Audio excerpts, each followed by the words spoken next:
하나님의 은혜가 우리에게 임함이 또 하나님의 구원의 은총이 우리에게 임함을 빛이 임한다라고 말씀하고 있다 그랬습니다.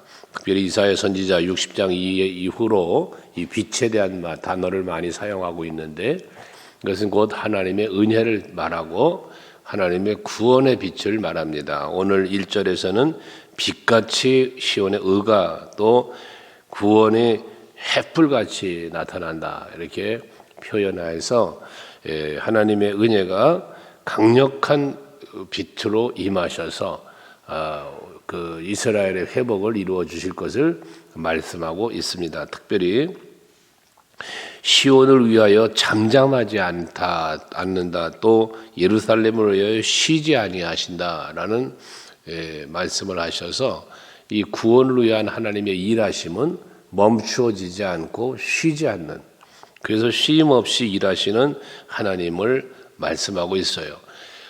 언제나 하나님은 살아계시고 우리 곁에 계시고 우리를 위하여 항상 일하고 계시는 하나님이시라고 그랬죠. 바로 오늘도 여러분을 위하여 하나님은 일하고 있다는 사실을 우리는 믿으셔야 합니다. 그분은 110편 121편에 보면 졸지도 아니하시고 주무시지도 아니하신다고 그랬습니다. 오늘 본문의 말씀으로는 잠잠하지 아니하고 쉬지 않는다라고 말씀을 하고 있는 것입니다. 2절에 보면 이방 나라들이 내 공의를 무당히 다 내 영광을 볼 것이고 너는 너 여호와의 입으로 정하실 새 이름으로 일컬음이 될 것이며 그랬어요. 기존에 불려졌던 이름이 새 이름으로 바뀐다라고 하는 것은 여기서 말하는 새 이름은 우리가 거듭남, 영생 얻음, 우리의 신분의 변화가 일어났다 그랬죠. 종의 마귀의 종, 사망의 종로로 타던 우리가 이제 하나님의 자녀의 신분의 변화가 일어나는 것처럼 그 이름을 바꿔주신다. 하나님의 자녀라고 일컬음을 받는 거예요. 그래서 그 창세기 17장 5절에 보면 아브라함이 아브라함으로 이름을 바꿔주시죠. 하나님이 또 창세기 32장에 보면 야곱을 이스라엘이라고 이름을 바꿔주시지 않아요? 이것처럼 하나님은 하나님께 택함받고 구원받은 성도의 이름을 새 이름으로 바꿔주는데 그 의미는 하나님과의 관계성과 그리고 영적 회복을 상징한다고 말할 수 있는 것입니다. 이제 오늘 저와 여러분도 성도라는 이름으로 또 하나님의 자녀라는 이름으로 저와 여러분들도 바뀌어졌고 또 여러분의 이름 뒤에 붙어진 직분의 이름들도 권사, 장로, 집사 이것들도 하나의 하나님이 주신 새 이름임을 우리는 알고 거기에 합당하게 살아가야 할 것입니다. 이렇게 하나님께서 베푸시는 은혜로 말미암아 3절과 4절에 보면 여호와의 손의 아름다운 관 내 하나님의 손의 왕관이 될 것이며 해서 하나님에 의해서 우리에게 주어질 그 손에 있는 영광이 우리에게 씌워지고 입혀지는 관을 씌워주시고 거룩한 옷을 입히신다고 그랬잖아요.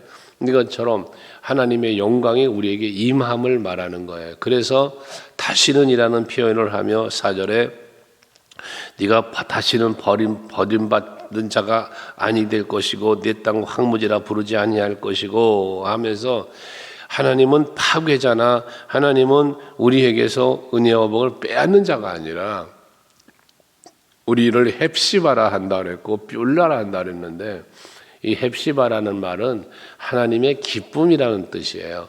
그래서 우리 헵시바 중창단 있지만 하나님의 기쁨이 된다는 뜻이거든요. 헵시바가. 뷸라는 뭐냐면 결혼한다는 뜻이에요. 그래서 너는 하나님의 기쁨이 되는 자요, 너는 하나님과 결혼한 자라는 의미예요. 이게. 그래서 그러니까 결국 이게 뭐 하는 거예요? 하나님의 은혜로 하나님은 다시는 너를 버림받는 자다 또 황무지라 부르지 않는다는 것은 다시 버리지 않겠다는 거예요. 다시 황무지를 만들지 않겠다는 거예요. 이젠 하나님의 기쁨이 되고 하나님과 결혼한 자가 돼서 하나님과 한 몸이 된다는 뜻이잖아요. 이게.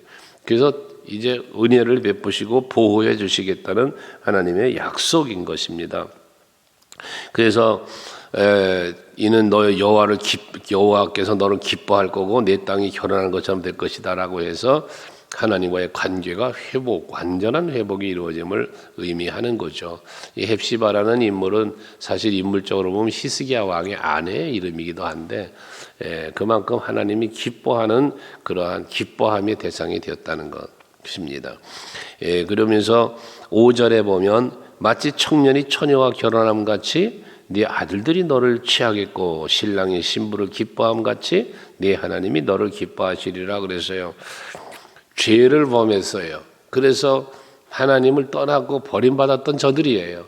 그럼 다시 돌아온 거예요. 그러면 처녀 같은 게 아니잖아요.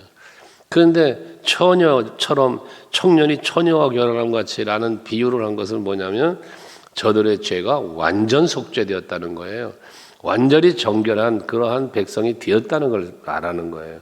하나님이 용서하심은 이렇게 완전한 용서, 완전 속죄를 이루어 주신다는 것이죠. 그래서 아침에 안개가 사라지듯이라는 표현을 하잖아요. 아침에 해가 나오면 그렇게 잠옥했던 안개가 어느 한 순간 싹 사라져 버리죠. 우리의 죄를 용서하심을 그렇게 표현하셨어요. 동에서 서가 먼 것 같이라는 표현도 했고요. 하나님의 속죄는 그런 속죄예요. 양털처럼 쉬게 해주신다. 이런 표현도 마찬가지인 것입니다. 완전한 속죄.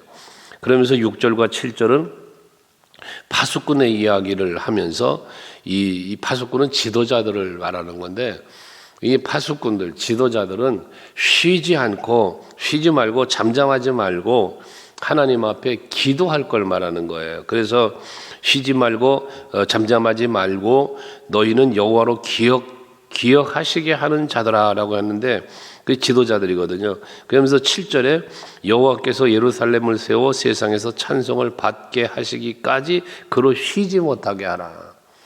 쉬지 말고 기도하고 쉬지 말고 백성들을 잘 이끌어야 할 것을 말씀해주고 있는 것입니다. 여러분들이 아침마다 이렇게 나오셔서 기도하는 모습은 하나님의 큰 기쁨인 줄로 믿으시길 바라요. 여러분의 기도를 하나님은 기뻐하는 거예요. 왜 기뻐합니까? 여러분들의 기도 때문에 하나님은 은혜 주시고 복을 주시고 보호하시고 지키시는데 그것이 여러분 개인만이 아니라 여러분을 통하여 우리 교회를, 여러분을 통하여 여러분의 가정을, 이게 하나님의 기쁨이신 거예요. 아까 말했지만 하나님은 버림받은 자라 부르지 않고 다시는 황무지라 부르지 않겠다는 것처럼 하나님은 버리는 걸 원하는 분이 아니에요. 황무지 만드는 걸 원하는 분이 아니란 말이에요. 회복시키시고 은혜 베푸시고 보호하시는 이걸 하나님은 원하시기에 그 원하는 것을 하나님이 원하는 것을 줄 수 있는 통로가 되어지는 여러분들을 기뻐하시는 거예요. 그래 헵시바라 말하는 거예요.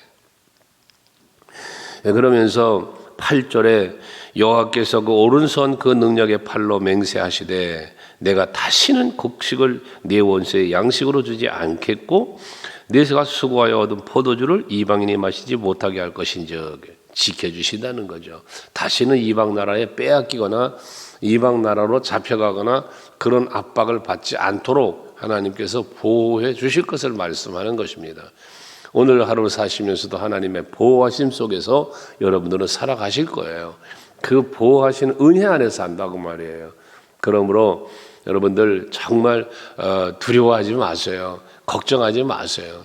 항상 하나님 앞에 우리는 살면서 문제 없는 세상을 살 수 없어요. 날마다 순간마다 문제가 생길 수 있거든요. 그때 우리는 하나님 앞에 믿음으로 기도하는 거잖아요. 기도하면 하나님이 해결해 주셔요. 지켜주시고 보호해 주시는 거예요. 이거 하나님이 끊임없이 영원토록 이렇게 지켜주시겠다는 말씀이거든요. 그러니 이것을 여러분들이 믿으시자는 거예요. 그래서 늘 말하지만 걱정한다고 해서 문제가 해결될 것 같으면 날마다 걱정해야 돼요. 그러나 우리는 하나님이 다 풀어주고 해결해 주잖아요. 막힌 홍해바다 갈라주시는데 여러분 홍해바다 갈라진 게 그냥 홍해를 가르셨다 간단한 생각하지 마세요. 그게 엄청난 일이잖아요. 불가능한 일이잖아요. 불가능을 가능하게 하시는 분이 하나님이에요. 아니 반석에서 어떻게 물이 나와요. 그냥 여러분 성경책을 소설책처럼 넘어가지 말라고. 무슨 뭐라 그래 무협 소설처럼 막 그냥 휙휙 날아다니고 축지법 쓰고 막 그런 이야기가 아니란 말이에요. 이건 하나님의 전능하신 능력을 말하는 거예요. 아무것도 없던 곳에 있으라니 있었고, 여러분 천지 만물의 창조부터가 창세기 시작이잖아요. 예수님 말씀 안에 파도도 잔잔해졌대요. 물이 변해서 포도주도 됐대요. 죽은 나사로가 살아났대요. 여러분 하나같이 모든 일들이 여러분이 할 수 있는 일을 예수님이 하셨습니까? 우리가 할 수 없는 일을 하신 거예요. 하나님이, 예수께서. 그러므로 항상 우리는 하나님의 보호 속에 내가 있다는 사실을 믿으시라는 겁니다. 그게 여러분 신앙이에요. 그걸 하나님은 기뻐하는 거예요.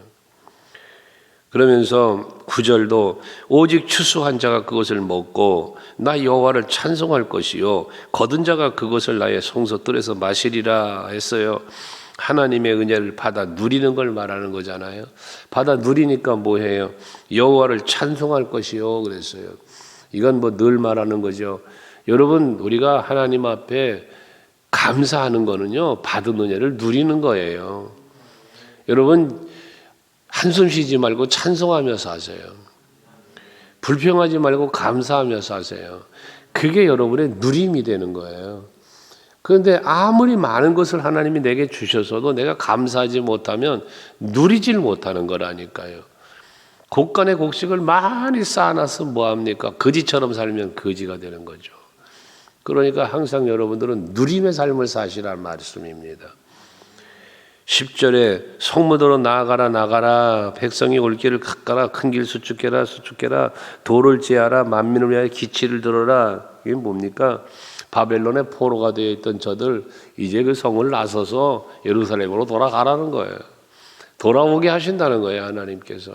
그러니 우리는 뭐 해야 됩니까? 나를 압박하고 나를 답답하게 하고 있던 나의 모든 문제들로 그 문에서 나와라 그 말이에요. 나와라. 늘 말하지만 내가 만들어 놓은 감옥 속에서 내 스스로가 갇혀서 그 속에서 살아가고 있는 이 우매한 삶, 여기서부터 벗어나오란 말이에요. 알을 깨고 나와야지. 알 속에 갇혀서 그 안에서 암만 빽빽거리 뭐 하겠습니까? 여러분들 오늘 정말 이 아침에 문을 열고 나와야 돼요. 은혜 앞으로 나와야 돼요. 성전으로 나와야 돼요. 여러분들이 잠자리에서 깨어서 이 성전에 나오신 것처럼 여러분들을 위협하고 답답하고 불평하게 만드는 그 모든 문제의 속으로부터 나와야 돼요. 그리고 그거를 가로막는 돌들을 다 제하고요. 큰 길을 수축하라는데 그 큰 길이 뭐예요? 그 큰 길은 예수예요. 복음이에요. 말씀이에요. 내가 곧 길이요 진리요 생명이라고 그러시잖아요. 나를 말미암지 않은 아버지께로 올 자가 없다고 그랬잖아요, 예수께서. 그러니까 예수께로 나오란 말이에요. 그러면 예수께서 여러분들에게 평안을 주시고 세상에 주는 것 같지 않은 평안을 준단 말이에요. 예수께로 나오면 되는 거예요, 이게. 그런데 예수께로 나오지 않고 계속 문제 속에 파묻혀가지고 여러분 예를 들어 물에 빠져가는 베드로가요. 주여 나를 구원해달라고 그럴 때 예수님이 손을 내밀을 때 그 손을 잡고 나오는 거지, 물에서. 그 손을 안 잡으면 계속 허우적거리다가 죽는 거예요, 거기서.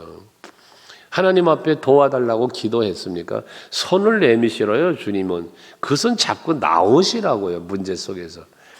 늘 기도하면서 문제 속에 묻혀서 나오질 못하고 계속 허우적대면 하나님 여러분 입장 바꿔놓고 여러분이 하나님이 되셨다고 생각을 해봐요.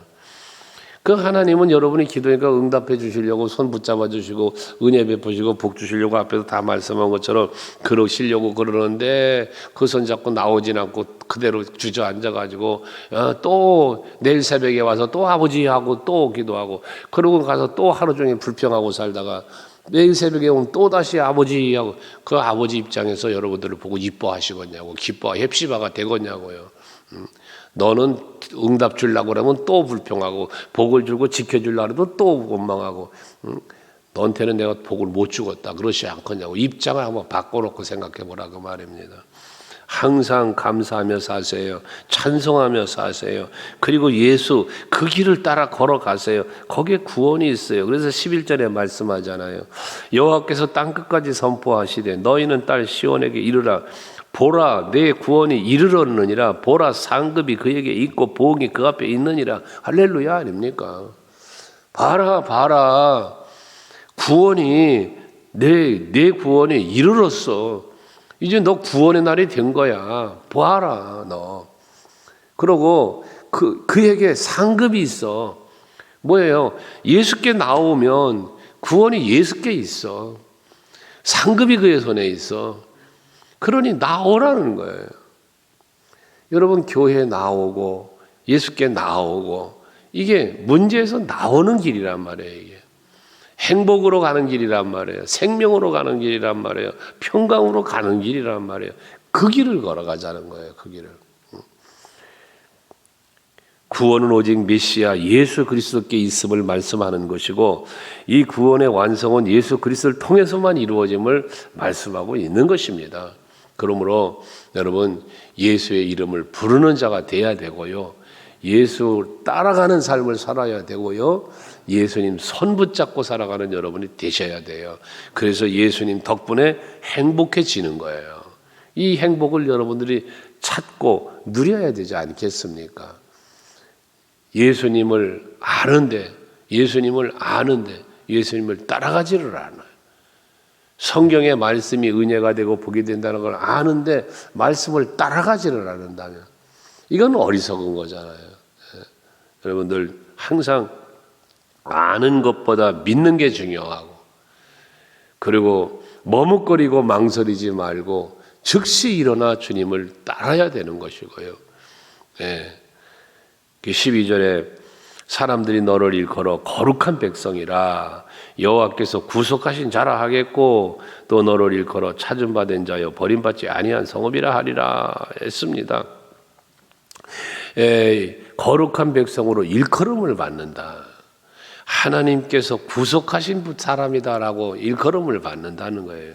근데 일컬음을 받는다는 거, 이런 건 우리는 앞에서도 우리가 신분에 대한 이야기를 했습니다마는, 여러분들은 뭐라고 일컬음을 받느냐 그 말이에요. 여러분들을 보는 가족들이, 여러분을 보는 이웃들이, 지인들이 여러분을 뭐라고 일컫느냐 그 말입니다.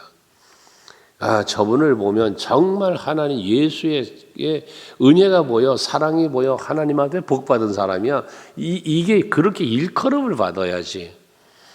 사람들의 입에서 나를 일컫기를, 여기 말씀한 대로 거룩한 백성이라고 일컬어지지를 않고, 저 사람 보면 예수 믿는 사람 같지를 않아, 저 사람은 하나님께 복받은 것 같지도 않아, 이렇게 일컬음을 받는다면 여러분은 하나님의 영광을 가리며 사는 거예요.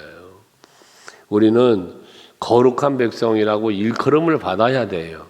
하나님께 은혜 받은 자라는 일컬음을 받아야 돼요. 저 사람은 하나님의 사랑받는 사람이라고, 하나님이 지켜주는 사람이라고, 참 많은 복을 받은 사람이라고, 그런 일컬음을 받아야 돼요. 그러면 그러려면 어떻게 해야 되겠어요? 여러분들의 말과 삶이 바뀌어야지 않고는 안 되는 거예요. 예수께로 나오고 예수와 동행하고 그 안에 누리는 평안을 누릴 때 이렇게 일컬음을 받는 거지, 그러지 못하면 이런 일컬음을 받지 못하는 거예요. 그래서 지금은 다른 교회 가셨지만 자기 딸이 글쎄 그랬다잖아요. 자기 입으로 얘기하는 거예요. 자기 딸이 그러더래요. 엄마 권사 맞아? 그러더라는 거예요. 여러분, 이게 뭡니까? 딸한테도 거룩한 백성으로 일컬음을 못 받은 거예요. 그러므로 여러분들이 항상 교회 안에서도 그렇고 가정에 가도 그렇고 어느 곳에 가든지 항상 여러분들은 하나님의 자녀, 하나님에게 복받은 사람, 하나님의 은혜 안에 사는 사람, 예수의 사랑의 향기를 풍기는 사람 등등, 참 이 하나님이 들으시기에도 보시기에도 합당하고 기뻐할 만한 그런 일컬음을 받는 여러분들이 다 되시기를 바랍니다.